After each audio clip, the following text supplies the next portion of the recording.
Savoir et comprendre les plus récentes nouvelles qui nous touchent. Tout savoir en 24 minutes. Bonjour, bienvenue au Tout savoir en 24 minutes. Bonjour Francis. André, Sylvain Latour, bonjour. Mauvaise nouvelle, celle qu'on ne veut pas lire dans les journaux d'information en ce moment. Il y a de la pluie qui est attendue cette fin de semaine, environ 30 mm sur 2 jours.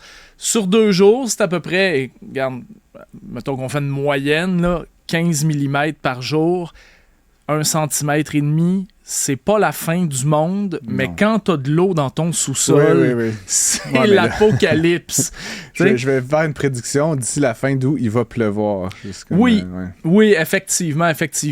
Mais ça reste qu'en ce moment, la situation, elle est réellement problématique pour encore énormément de familles. Et en plus de ça, tu sais, il y a la tempête Ernesto qui est en train de se préparer. Ça va être dans quelques jours, là, je pense, que ça va atterrir chez nous. Ouais, quand même, là, tu sais, je veux dire, ça prête, là, tranquillement. Ça monte. Ça monte tranquillement. Tu sais, est-ce que ça va toucher seulement l'Est du Québec, là, même les Maritimes, ou est-ce que ça va toucher la côte des États-Unis? Pas tout à fait clair encore. Mais ceci dit, tu sais, moi... Je te partage un truc pour avoir déjà eu de l'eau dans mon sous-sol. Tu regardes le ciel à toutes les minutes en espérant, mon Dieu, faites que ça tombe pas. Faites que ça tombe pas. Je sais pas si la prière et le regardage de ciel est la meilleure solution à entreprendre. André Sylvain, j'ai peut-être des recours alternatifs comme regarder une carte météo, aller chez Canadian Tire, s'acheter une pompe. Il y a plein d'autres choses que des... Ça, c'est si t'en trouves. Oui, non, je blague. Ça, c'est si t'en trouves. Tout à fait. Non, écoute, c'était une simple façon de parler. C'était pas un appel religieux du tout là, que je faisais. Une expression consacrée dans la langue québécoise. Oui, bien c'est sûr. Comme ça que je vais Au le dire. secours, bref. Mais ceci dit, bon, il va pleuvoir. Je le disais, il va pleuvoir plusieurs fois, certainement avant la fin du mois. Il y a, d'un côté, là, les gens qui sont déjà dans des problématiques liées là, à débit la semaine dernière. Mais tu sais, je pense que là, il faut prendre le taureau par les cornes. Tu sais, on peut pas faire cas comme ça chaque fois qu'il tombe... de la pluie. C'est sûr. Ouais. Donc, je pense qu'on a eu... apprenons la morale de ce qu'on a vu. Et on en a parlé, toi et moi, d'ailleurs. Il faut se préparer à cette éventualité-là aussi. Aller chercher peut-être une meilleure pompe, aller chercher une batterie de secours, commencer à vraiment regarder sa résidence pour dire, OK, ça va peut-être se reproduire dans les mois, les années qui viennent. Qu'est-ce que je peux faire pour éviter le pire? À 100 quelques millimètres, je te dirais, je prendrais un petit pari de côté avec toi que ça va pas se reproduire cette année. Là. C'était un record. Probabilistement. Pas cette année. Mais oui, effectivement, l'an prochain ou dans 2 ans, on l'a dit, le réchauffement climatique accroît la probabilité que ces choses-là surviennent. Et donc là, on n'avait comme jamais vu ça, mais là, on pourrait le revoir maintenant. Et tu sais, ne serait-ce que même si ça tombe seulement l'année prochaine, la difficulté en ce moment de se trouver un contracteur pour faire les travaux, ça t'amène déjà dans 6, 7, 8 mois. Je t'ai déjà donné mon truc, André Sylvain. Sortez votre téléphone, prenez votre agenda, glissez vers la droite 3-4 fois, mettez-vous une date, là, le 15 septembre, il va y avoir des pompes. Là. On en fabrique des pompes à tous les jours dans les usines de pompes. C'est juste que le jour qui pleut, il n'y en a plus sur les tablettes. Mais mettez-vous une note dans votre agenda, puis le 15 octobre, super bonne date pour s'acheter une pompe, là, franchement. Puis de même, comme tu dis, pour les contracteurs, à part quand c'est gelé dur, là, il y a comme 8-9 mois par année où on peut faire ce type de travaux-là. Donc, s'il n'y a pas de disponibilité la semaine prochaine, assurez-vous de le faire, je sais pas moi, en mars, en avril l'an prochain, en préparation d'une nouvelle saison. Ça risque, comme je le dis, de devenir plus fréquent. Je peux pas promettre que ça va être en 2025, mais ça sera peut-être en 2026 ou en 2027, mais ça va revenir encore, ce phénomène-là. Puis évidemment, c'est des vies là, qui sont gâchées. On le voit dans les médias depuis quelques jours. Actualité. Où sont les ministres de la CAQ? C'est la question que posait hier Québec solidaire. Eh bien, aujourd'hui, on les a vus. On a vu, entre autres, François Bonnardel et Caroline Proulx qui sont allés à Sainte-Julienne. Ça se trouve dans l'Anaudière. Sont allés un peu constater les dégâts que Déby a fait et tout ça. C'est quand même un peu 5 jours après. Ouais. Tu sais, à la dernière tempête, je crois que c'était en 2022, François Legault avait mis 2 jours à se rendre à Baie-Saint-Paul. Ouais. Donc là, à ce moment-là, est-ce que c'est trop vite? Est-ce que c'est trop lent? Ben, les ministres caquistes se sont défendus. Ils disent non, non, un instant, c'est pas parce que vous ne nous voyez pas sur les réseaux sociaux qu'on n'est pas réellement sur le terrain. Et il souligne d'ailleurs que la députée de Berthier, Sonia Lebel, était sur le terrain avec les maires et les préfets dans les heures qui ont suivi le passage de la tempête post-tropicale, et il y a une publication Facebook pour le prouver à Mme Lebel, sur le Facebook de Mme Lebel. Ceci dit, Québec solidaire dit quand même que la CAQ donne pas suffisamment d'argent aux villes pour lutter contre le phénomène. Le gouvernement se défend en disant non, il y en a assez, mais c'est aux municipalités de l'utiliser autrement. Alors, qui a tort, qui a raison?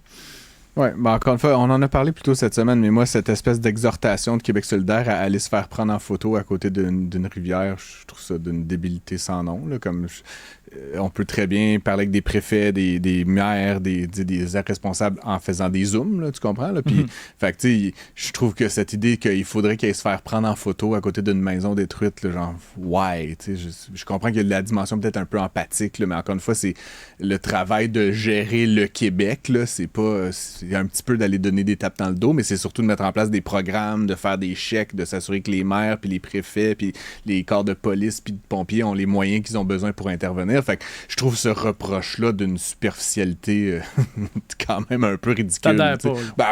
Comme je te dis, on en a parlé, là, bon, allons-y, là, wow, la rivière, elle a débordé, hey, c'est fâchant, hein, puis là, tu retournes dans ton bureau, puis c'est ça la job d'être ministre ou premier ministre ou même député, là, c'est pas de prendre l'appel, puis en tout cas, c'est pas des opérateurs de pépines, ces gens-là. Enfin, peut-être qu'il y en a, là, mais les ministres, on espère qu'ils sont qualifiés pour faire une job de ministre. Puis cette job-là, bon, encore une fois, anecdotiquement, elle peut venir avec un photo-op, mais de manière générale, comme je le dis, c'est des courriels, c'est des zooms, c'est plein d'affaires qui sont moins spectaculaires. Fait que Québec solidaire nous appelle à faire de la politique spectacle. Je trouve ça même contradictoire face à qui ils prétendent être fondamentalement. Petit bilan rapide, 34 municipalités toujours touchées, 38 maisons toujours inondées. Il y en avait quand même 2300 qui ont été touchées. 348 résidences isolées, 24 personnes évacuées, 53 routes affectées. Et... Savoir et comprendre, tout savoir en 24 minutes. Wow, je savais plus où on était. Là. Et roulement de tambour. Roulement de tambour. L'autoroute 13 n'est toujours pas rouverte à la circulation. C'est fou, ça. Quand même. C'est une route importante dans la région de Montréal. Ben oui, absolument. Tu sais, je veux dire, à dessert, là, vraiment, jusqu'à... de Laval jusqu'à quasiment à la Rive-Sud, là, avec un petit Mirabel et tout ça. Oui, c'est ultra important. Et en plus, c'est où est-ce qu'il y a la jonction de la 520, donc vers l'aéroport Montréal-Trudeau. Donc, tu sais, c'est pas le bon spot. Alors, tu le vois c'est ici. Un genre de tunnel. Oui, je suis souvent passé là. C'est ça le problème. Ce n'est pas celui qui avait été problématique il y a quelques années. Je crois que c'était en 2017. Ça n'a pas l'air d'être tant d'eau. Ça, je passe avec mon pick-up là-dedans. Moi. Ouais, bon, j'essaierai pas avec ma Yaris. D'ailleurs, il y a un gars qui est allé, un livreur, ou je sais pas quoi. Oui, il a enlevé les cônes pour essayer de passer. Il est passé, puis il s'est pris. Ben oui, puis les policiers lui ont donné plusieurs tickets, puis ils ont remarqué le véhicule. C'est une très mauvaise idée d'essayer. Chers amis, si une autoroute est bloquée entre nous, don't go. Hein, voilà. On faudrait peut-être se fier à la sécurité publique à ce moment-là. Autant que possible. En gros, ce qui se passe là-dessus, c'est que... Non, je blague. Pour ceux qui ne nous voient pas, là, ceux qui nous écoutent à l'audio, il y a beaucoup d'eau. Là. Enfin, beaucoup. Il y a peut-être 2-3 pieds d'eau, mais ça ne passe pas en voiture. Hein. Je pense pas. Non, pas en Yaris, en tout cas. Non, clairement. J'essaierai pas. Et moi, mon Monster Truck, évidemment, passe là-dedans. Probablement. Sur ma Yaris. Sur ça. Avec ta Yaris dans en tirant ta Yaris. Aussi. Je blague. Le problème de ça a été expliqué par M. Payet, le porte-parole du ministère, exactement. En gros, on l'a juste vu en flash comme ça. En gros, ce qui se passe, c'est que l'eau s'est inséré dans le système de pompage. Donc, le système de pompage, les moteurs ont pris l'eau, ne sont plus fonctionnels et ça a en même temps touché le système électrique. Donc, il faut refaire le système électrique. Sous l'eau. C'est ça. Qui a été inondé. Là, il faut pomper avant d'être capable de se rendre. C'est ça, exact. Donc, ils ont fait venir des génératrices pour essayer. Monsieur Payet il est très imagé quand il parle. Il dit, on le faisait avec c'est comme si on essayait... Avec un shop-vac. Très drôle. Non, mais c'est ce que j'ai fait chez moi. C'est pas la même quantité d'eau. C'est pas la même quantité d'eau. Il disait, c'est comme si on le faisait avec... qu'on essayait de vider votre sous-sol avec un verre d'eau. Ouais, maintenant, on est rendu à 4 verres d'eau. Donc, ça prend du temps, vite, malheureusement. En attendant, on espère pouvoir l'ouvrir demain. Là, il y a certaines informations qui disent demain matin, demain soir, jeudi. Est-ce que ce sera? Chose certaine, c'est que le mois d'août, le mois de septembre approche, retour au travail. Pour la rentrée avec les autobus scolaires. Oui. Tout ça. Puis c'est terrible, comme tu le disais, c'est une jonction importante pour l'autoroute aussi. Là, fait que ça doit, pour certains gens qui viennent, je sais pas, de Châteauguay ou de Laval, ça doit impliquer quand même des assez gros détours là, pour rallier l'aéroport, ce qui est quand même un peu chiant quand même. C'est des longues colonnes de trafic. Tout savoir en 24 minutes. Rentrée scolaire, il manque encore d'enseignants. Es-tu surpris? Non, en fait, j'allais proposer aux gens en régie qu'on prenne un petit break puis qu'on rejoue ce même segment à pareille date l'an dernier. Ça serait bien plugger des... C'est un peu... c'est le mythe de Sisyphe, là, les professeurs dans les écoles. Au 15 août, là, c'est à chaque année, il y a comme un « Oh my God, il n'y a plus de profs! Puis là, on rush, puis on met du béton là, dans les trous, puis on essaie de... Écoute, en ce moment, les syndicats des enseignants et tout ça tirent la sonnette d'alarme, disent au ministre Drainville, écoutez, faites quelque chose. Là, c'est même le réseau collégial qui va être affecté. En gros, les centres de services scolaires avaient jusqu'au 8 août pour combler les postes permanents.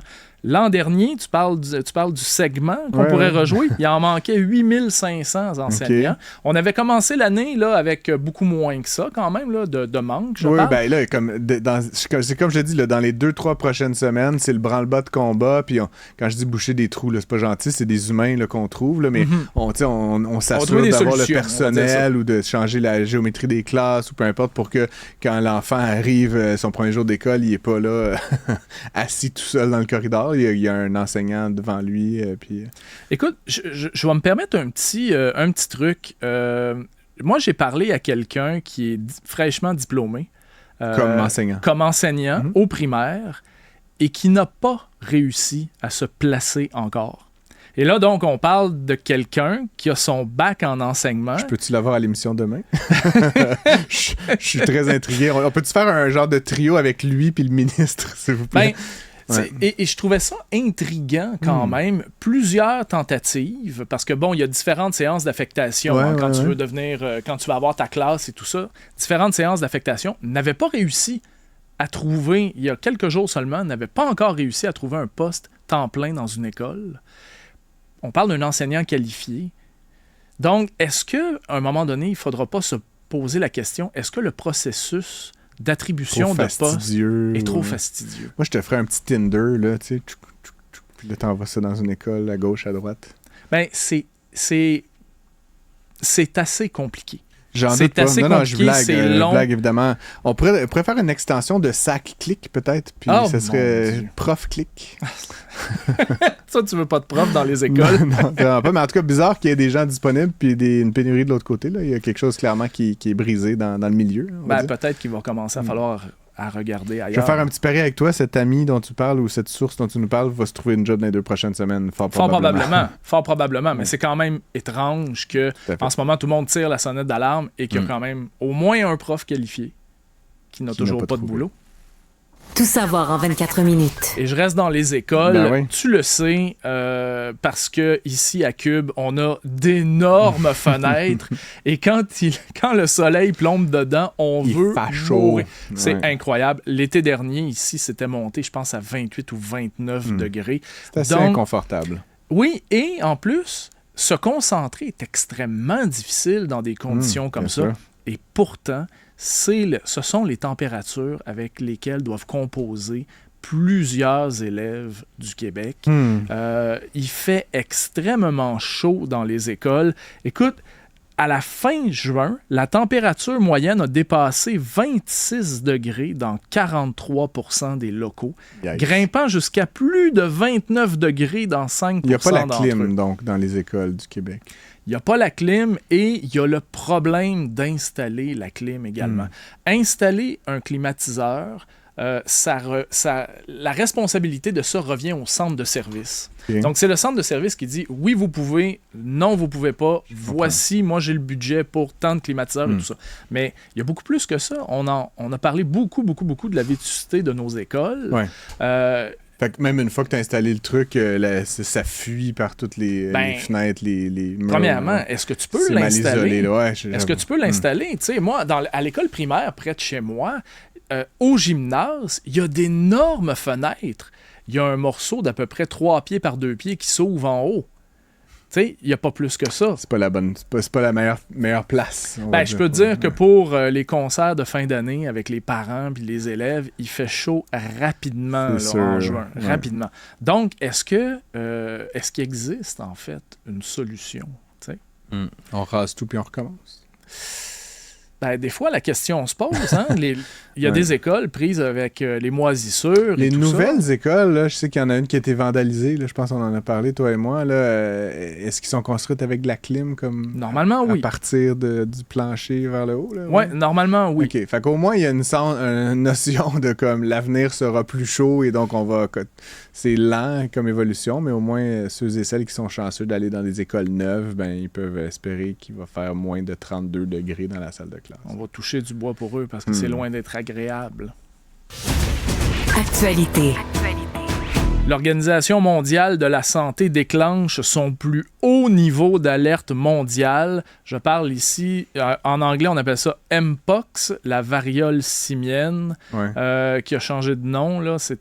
On a connu ça en 2022 un peu, comme la variole du singe. Ouais. Là, le problème, c'est que, premièrement, comment ça fonctionne, une alerte mondiale? C'est qu'il y a un comité de 15 experts qui se penche sur le problème et qui détermine si oui ou non ça vaut la peine de déclencher ça.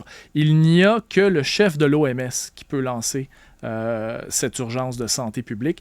Pour l'instant, il y a une épidémie en Afrique. C'est contenu-là. Le truc avec... Écoute, j'ai l'impression de revenir avec la fameuse COVID. Il y a un nouveau variant de la variole simienne. Avant, tu te ramassais avec des boutons un peu autour de la bouche, les parties génitales et tout ça. Là, maintenant, c'est sur tout le corps. Et c'est hautement contagieux. Donc, si tu te frottes de trop près, tu serres la main de quelqu'un qui a des plaies sur sa main, tu risques fort de l'attraper. Okay, je comprends. Donc, ça se répand très facilement. Et ce que je ne savais pas, parce que, tu sais, quand on voit les photos, c'est pas toujours... très, très beau, disons. Alléchant, non? Je suis en train de regarder. Je m'en passerai. Oui, exactement. Mais ce que je ne savais pas, c'est que tu peux en mourir de ça. On parle d'un taux de mortalité de 3,6%. C'est quand même pas rien. Tu vois, pour un total de 38 465 cas de la maladie dans 16 pays africains depuis janvier 2022, 1456 décès, avec une augmentation de 160% des cas en 2024. Ça progresse pas dans la bonne direction. Exact. Y a-tu des choses... Parce que je crois comprendre, comme tu dis, là, c'est des muqueuses, des plaies, Oui, ça se transmet principalement par contact. C'est pas comme la COVID où est-ce que c'était par voie aérienne. J'ai lu à quelque part que, notamment, là, avoir plusieurs partenaires sexuels... Il y avait un truc, c'est pas une MTS en tant que tel, là, mais que ça pouvait... c'est une des façons que c'est transmis. Donc, les gens qui avaient plusieurs partenaires sexuels étaient beaucoup plus à risque de... Oh!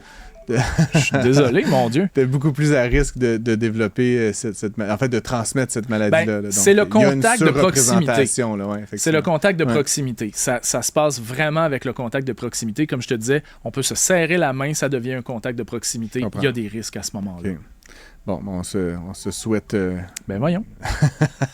On se souhaite que cet appel cesse. Oui. Savoir et comprendre, tout savoir en 24 minutes. Bon, alors, c'est une nouvelle ici. Rendement de 4,2% pour la caisse de dépôt pour les 6 premiers mois de 2024. Tu as lu ce titre-là, tu as dit... Parle-moi-en. Alors, je t'en parle. Juste pour te dire que la nouvelle a été annoncée par Charles Lemond, aujourd'hui, le PDG de la Caisse. 4,2 %, c'est inférieur au portefeuille de référence qui, lui, a progressé de 4,6 %. S'il te plaît, explique-moi ça. Oui, ben évidemment, c'est décevant, là, honnêtement. Là, on paye des gens, puis encore une fois, je reviendrai pas une énième fois sur les salaires mirobolants qui sont payés aux meilleurs. Là, et le grand débat sur les meilleurs dans les organismes de l'État, mais de voir qu'on s'embauche les meilleurs puis qu'on n'est même pas à la moyenne de l'indice de référence, c'est à se demander... On serait peut-être mieux de prendre les deuxièmes meilleurs, tant qu'à ça, puis sauver une... Non, mais tu sais, puis sauver une coupe... Tu sais, je reviens là-dessus, là, je l'ai parlé chez Hydro, chez la CDPQ, tu payes la personne 2 millions de dollars, puis elle donne un rendement comme ça. Moi, je vais prendre quelqu'un à 300 000 $, puis on va lui donner une chance. Tant qu'à payer des salaires mirobolants pour générer des trucs bien en deçà de la moyenne, je trouve ça bien étrange. Puis évidemment, tu sais, je blaguais sur les médias sociaux, mais la Caisse a fait à peine plus que ce que tu aurais fait en achetant un fonds indiciel. Tu comprends? Là, genre, un fonds négocié en bourse, là, tu serais allé genre sur Wealthsimple avec ton 400 milliards, puis tu aurais mis ça dans la bourse à Toronto ou à New York, puis tu aurais fait le même rendement. Alors que là, il y a plein de gens qui gesticulent à faire des contrats, puis acheter des actions, puis vendre des actions, puis ils génèrent à peu près la même affaire.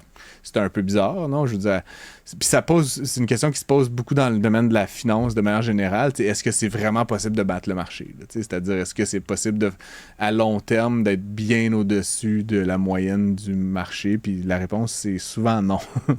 Fait que c'est une question légitime. Après, la Caisse a d'autres vertus. Là. Elle investit dans l'économie du Québec. C'est une des entreprises d'ici qui n'ont pas accès au marché boursier, là, justement. Là. Fait que de dire qu'ils pourraient mettre tout ça à la bourse, c'est un peu simplificateur.